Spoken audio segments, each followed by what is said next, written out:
A sudden multiplication of planets, presented by Science at NASA. Years ago, before the launch of NASA's Kepler spacecraft, astronomers were thrilled when they discovered a single planet. On February 26th, the Kepler team announced 715. Kepler has always been good at finding planets. Even before the announcement, the observatory had confirmed 246 new worlds outside the solar system.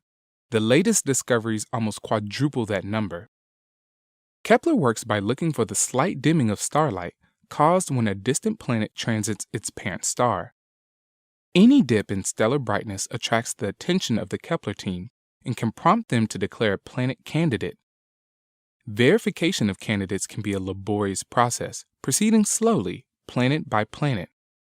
Now, however, a research team co-led by Jack Lasauer of the Ames Research Center has figured out a way to speed the process up. We've developed a procedure to verify multiple planet candidates in bulk to deliver planets wholesale and have used it to unveil a veritable bonanza of new worlds, says Lasauer. The technique is called verification by multiplicity, which relies in part on the logic of probability.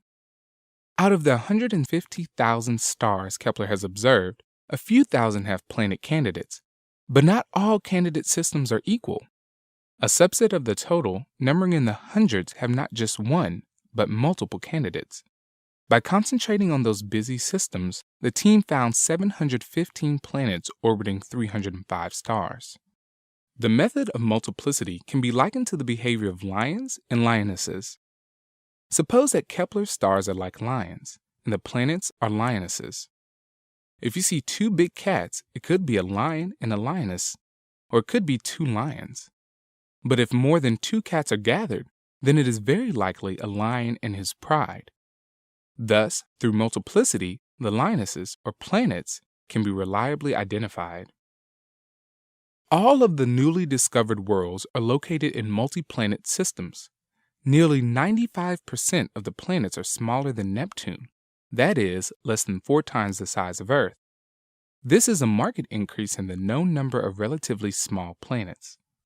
This study shows us that planets in multi-systems tend to be small and their orbits are flat and circular, much like the inner parts of our own solar system, says Jason Rowe, a co-leader of the research at the SETI Institute. 4 of the new planets are less than 2.5 times the size of Earth. Moreover, they orbit in their sun's habitable zone, where the surface temperature of the planets may be suitable for liquid water, a key ingredient for life as we know it. The more we explore, concludes Rowe, the more we find familiar traces of ourselves amongst the stars that remind us of home. Indeed, that is what Kepler is all about. More information about these new planets may be found at NASA's Planet Quest website.